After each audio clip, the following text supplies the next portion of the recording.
and welcome to your yoga practice. Today we're doing a restorative practice for your lower back. So in restorative, there's no effort. We're propped up by props and we're able to just relax. You will need a lot of props. So some props to have are 2 bolsters, 2 blocks, a strap. Go ahead and have it at its biggest loop. You can also have a belt. And then we will need some type of bench or chair, something that you can rest your calves on while you're lying on your back. It'll make a lot more sense once we're there. So first thing we will do is a supported child's pose. So I'll be going through these. We'll stay in each pose for some time. If you want to linger longer, you can always press pause. So having your big toes touching, knees to the wide edges of your mat, your bolster, or you can use couch cushions, pillows, is right up against your inner thighs, and then lay your body down. Maybe you hug the bolster. Rest one ear on your bolster. You can also have your arms cactused out. You can drape your arms behind you. I like to hug them.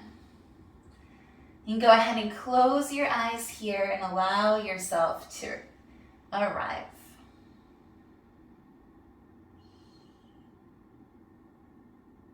This practice is focused on the lower back. So throughout all of the different restorative yoga poses, think about sending the breath to the lower back, to release it, to relax it. The only way it's going to be able to release in any way that's going to have long-term benefits is if you release everything else around your lower back. It's really easy to clench and to hold on to tension without even knowing it. So while you're here, scan your body. Check in with your feet. Maybe you clench them and then release them. Check in with your legs. Are your shins pressing into the mat? Release that. Are your calves holding on to tension? Release that. How are your knees doing? What are your hamstrings, your quads, your glutes? Release all of those. Your outer hips, your core. For me, I forget to relax my core. I feel like I always need to be drawing it in, squeezing it in. But for restorative yoga, we do not need to hold on to any tension. Maybe you're holding on to something in your face. Release that. Maybe your tongue is pressing really hard against the roof of your mouth. Release that. Even go as far as to check in with your eyeballs. Relax them in their sockets. Relax your ears. The top of your head. Your neck, your shoulders, your arms.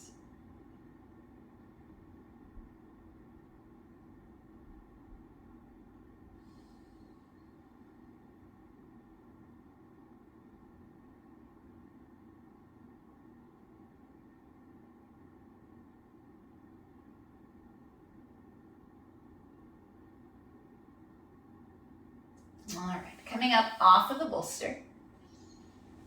Set the bolster off to the side. We will need it later. So you will need 1 block and the strap. Come onto your back. All right. We'll have the right foot down first. Set the foot, if you want to try it on a block, start there. And then put one end of the strap on the foot. The other end will go at your hip crease. And then lay down. And you might need to figure out a way to keep the strap more at the ball of the foot. There we go. And then hug your knee into your chest. And you can play with how you want your right foot. Doesn't have to be on a block. Just kind of nice with it elevated. And then you'll see here, let me adjust that my head's not off of the mat. So it's more of a standard length. It is a little longer of a mat, but it's not an ultra long mat. So sometimes I'm not a super tall person. I just have really long limbs. All right. So what's happening is we're doing a knee to chest pose, but we shouldn't be exerting any effort. So finding a length, a size of this strap that allows you to just hang out here. So your foot is flexed without having to really flex it. And you can just rest your hands on your knee. So we're able to have this position and get all of the benefits of this pose without any of the muscles involved. So we don't have to flex anything or use anything or clench. And so our lower back is able to simply relax and hang out here. And so you definitely want a nice natural curve of the lower back. Don't actively seek to squeeze it against the floor. It's not the point of this practice. The point of this practice is to relax and release our lower back to enjoy.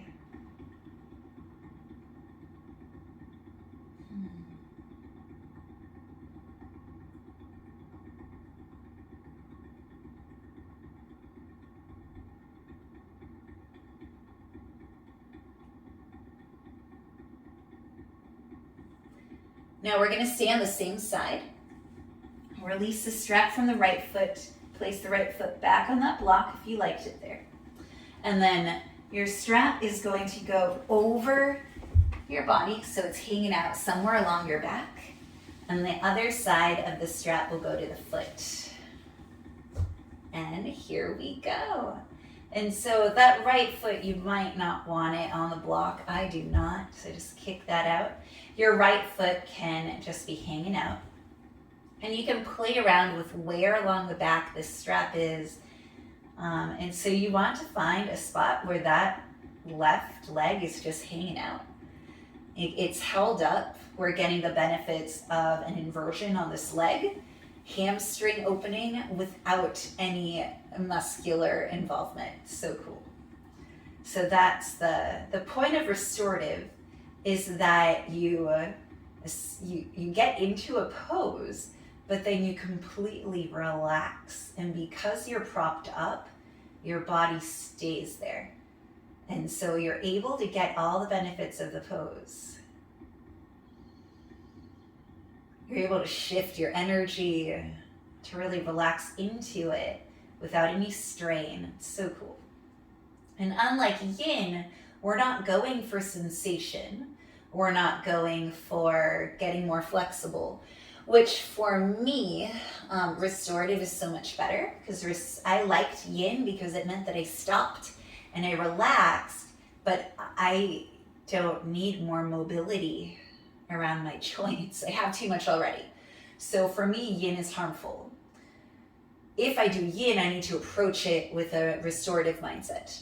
And so that's why I'm coming to adore restorative. And a lot of people, it's like, what's the point? I'm just laying there.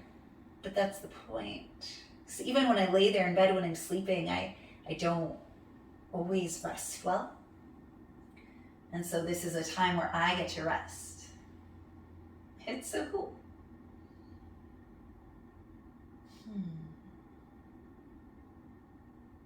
And plus, it gives you a reason to use all the yoga props. All of them.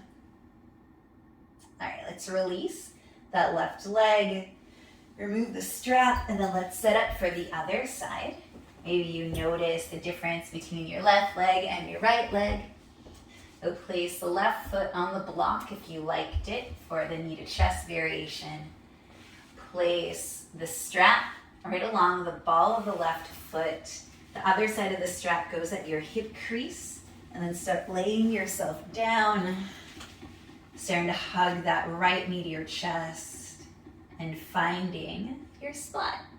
So because of the strap, we're able to have that left foot flexed. You can hug in the knee without fully hugging in the knee.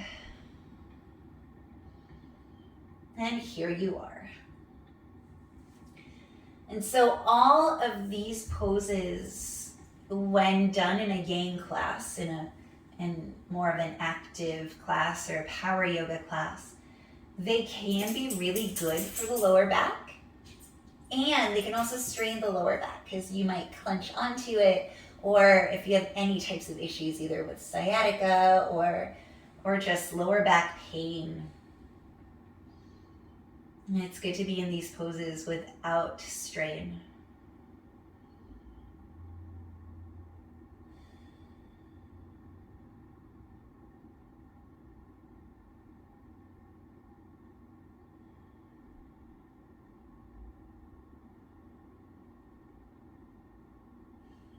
And I think it's important to state that resting in poses like this, sometimes it's the rest that really allows you to improve your yoga practice. If you actually allow yourself to rest in postures, or to take a Savasana for a little longer, or to do restorative yoga, your body's able to recover more and able to take in the benefits of your practice.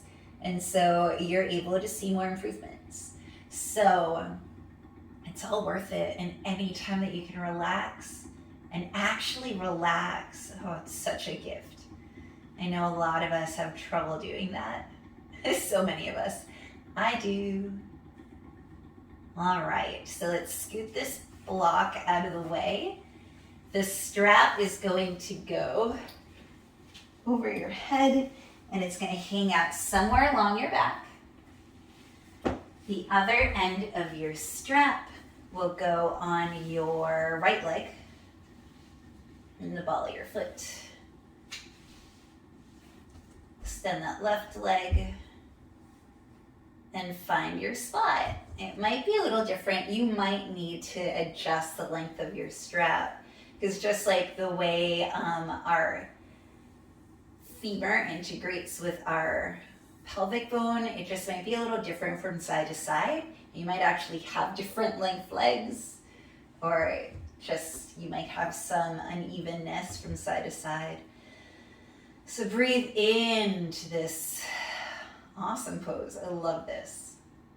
It's like usually I associate this pose with cranking my leg all the way towards my face and really opening this hamstring. And here we are getting a hamstring opener. And I should have said before, you can have a generous bend in this knee. I have a micro bend, so we don't want to lock our joints. And just like here, really try relaxing everything. Like relax your leg completely. It's able to not fall. It's so cool. So that's restorative, is that you're not using gravity. You're not searching for sensation. You're not sitting in your joints because the props are taking that away. So it's just so cool. It's so smart. You do need a lot of props though. A lot. And I'm definitely improvising for certain props. There's an actual like restorative yoga chair, like a yoga chair that's backless that people use. They're usually metal. Kind of want one, but for now I have this little headstand trainer. I don't have sandbags. Some people really like to use sandbags. Like for here, you can put it right at your waist or on your thigh. But there's like people use that for some extra support. But I don't have those. All right, so wrapping up this side. Let's get rid of this strap, at least for now. And let's do a supported fish pose. All right, so we're going to have one block at the lowest setting, other block medium setting. And the low setting block will be right at your shoulder blades. The top block will be right at your head, and then just allow your feet to be in front of you. And your hands can be out like cactus arms. You can have them out in front of you. So why are we here? In a typical practice, I wouldn't have this head block elevated. I would have it at an even height to the block underneath your chest, or I would have it lower so you get a big heart opener. So here we get a gentle chest opener. We're able to breathe more fully into our lungs because our chest is just a little bit more open the way that the blocks just set up your shoulders. So enjoy this bigger, deeper breath. Maybe, since you have a block under your head, if you're like me, you might want to move the head from side to side. But just make sure the rest of your body is super relaxed.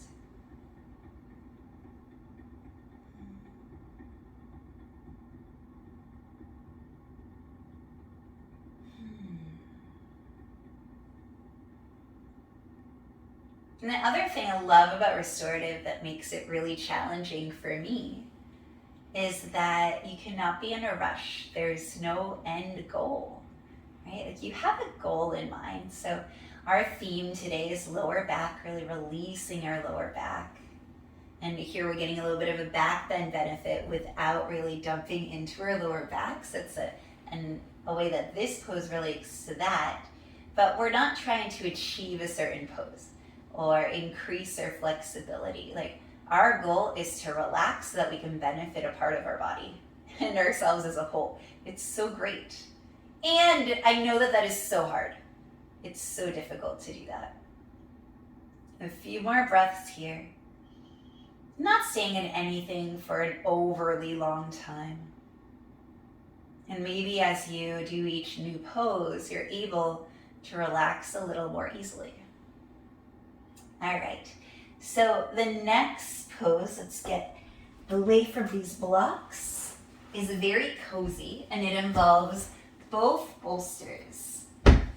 We'll do it on our right side first so that I can face you. All right, so the bolster, a rectangular bolster, maybe you have a body pillow or a long couch cushion, that's going to be aligned with the long side of your mat. You'll bring your hip next to it. Actually, bring your glutes next to it. Nope, got it. Sorry, we're good. Bring your hip next to it. And then in between your shins, I was mixing up poses. Between your lower legs, you'll put another bolster.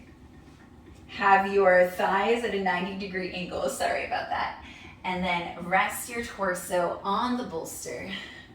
Rest on your right ear and then arms will cactus out. Yeah, and so this is perfect. This should feel really good. So you get a little bit of a twist, but we're also just chilling. Almost like a side sleeping position. I love this. There's a lot of different poses that you can get into using a bolster like this, so I just got a little confused in my head. Also, it's hard for me sometimes to translate ideas into something physical. So, yeah. Sorry about that. As you breathe, really allow yourself to sink in. You're fully supported. Hopefully this feels so super good.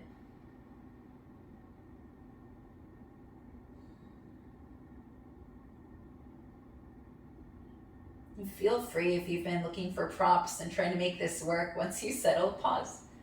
Maybe set a timer. And I have a stopwatch just so that I make sure we don't go overly long. But I'm not timing any of the poses. In your own practice, you can feel free to. But I feel personally that that's more of a, when I do yin, I time poses. Whereas here it's restorative. So I'm going to stay in a pose as long as I need to feel restored. All right, let's do the other side. I'm going to flip around. And you can just turn your body. So again, the bolster is still aligned with the long side of your mat. Side of your hip against the mat. Legs at a 90-degree angle. The bolster goes with your lower legs. And then rest your torso on the bolster. Cactus your arms out. Rest your left ear on the bolster. And there's definitely going to be a side that feels better. For me, it was the other side. Maybe for you, it's this side. And so really give yourself permission to be here, to be maybe comfortable. I don't know if that's the right word.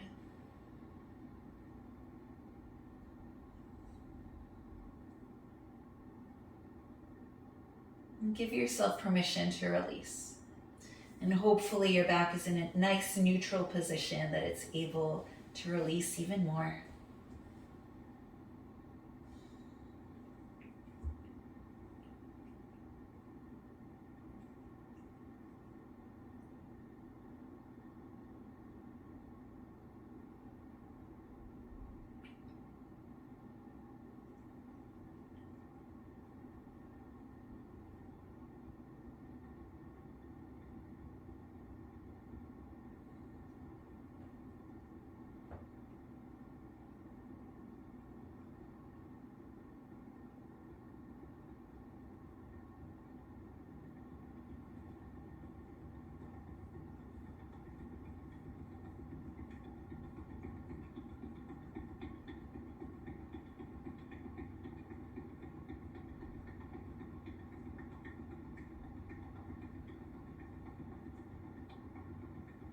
All right, almost ready to wrap up this side.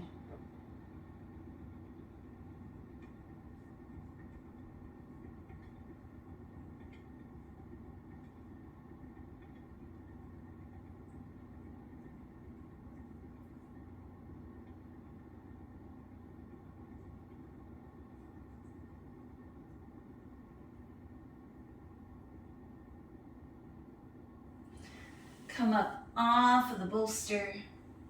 Remove the one from your leg. Set your bolsters off to the side. And then we'll get into using our bench. All right, so have the bench in front of you or the chair. And then for this first one, if you want a pillow under your head, feel free. I'm just gonna go without. So bring your lower legs on to the bench and then just relax. Allowing your legs to relax, allowing your body to relax here. And so it's like legs up the wall, but your legs are, the hamstring strain is completely taken out of it. So when we put legs up the wall, a lot of us, the hamstrings are too tight, and so our lower back takes it a lot. And it just doesn't feel good on your lower back or your hamstrings. So we do it here. We still get the benefits of an inversion, yay, but we don't have any of the other things happening. So your lower back gets to be happy. If you want a little bit extra, you can take your bolster and you can just set it kind of like against your thighs and against your waist, and you can lay here. And to let you know, because I think it's important for you to be made aware of things, this is our last pose before we do our Savasana, our final corpse pose. And we will take an actual corpse pose, because all our other poses, our energy had to go flowing through some different turns and twists, right? So we might have kind of blocked off a path, or we might have increased blood flow to a certain area. And here we have a little bit of compression, we have a little bit of flow down our legs. So it's really important at the end, even though we've been doing restorative the whole time, it's important to have some time in just a neutral position. That way our body can fully integrate all of the great things that we have done. And so this practice will be rounding out at about 30 minutes, which is perfect for a good restorative practice. And I definitely suggest that like this type of practice is great for after work or maybe in the evening. Has gentle twists, so even after you eat it might be really good. And I feel like restorative sometimes gets a bad rap, and sometimes it's too easy to feel guilty that you're resting, like you're not getting quote unquote stronger or burning calories. And yes, yoga could be a great fitness routine, and yoga is there, it's here so we can connect our mind with our body, with our breath. And sometimes that means that we do a lot of cardiovascular. And that's the way we get that connection. And sometimes it doesn't mean that, right? One of the 8 limbs of yoga is the asana, the practice. Nowhere does it say that that practice needs to be vigorous. We did postures in this practice. So we did our asanas. All right, so let's move our bolster. Let's move the bench out of the way. And you are more than welcome to take a nice, just regular Savasana with your legs extended, arms out. If you are here for lower back though, sometimes taking a bolster underneath the knees works wonders. So that way you take a little bit of pressure away from your lower back. You might also find that as you're doing that, you might want your feet slightly elevated. That's just an option. I feel like for me, my feet feel a little awkward just on the floor. And this little elevation isn't going to give you really an inversion. You're just up a little bit. It's kind of like one of those beds that you adjust, right? And you can sleep with your legs slightly elevated. It's like that. I don't have an adjustable bed, but someone out there probably does. I want to know if they're worth it. Are they nice? I don't know if I would like it. Okay, so try to relax for the next few minutes. I will stop talking.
Start to make that breath a little bit deeper. Bring some movement into your fingers and your toes. That movement can start traveling to your hands and feet, maybe your arms and legs, and start making your way slowly with patience up to a seat. All right. I hope that you enjoyed that restorative yoga practice that focused on releasing your lower back. I hope that you feel super relaxed and able to walk into your day a little bit more comfortable and centered. Thank you so much for joining me for this pause. I hope that you join me again soon. Have a beautiful day. Bye.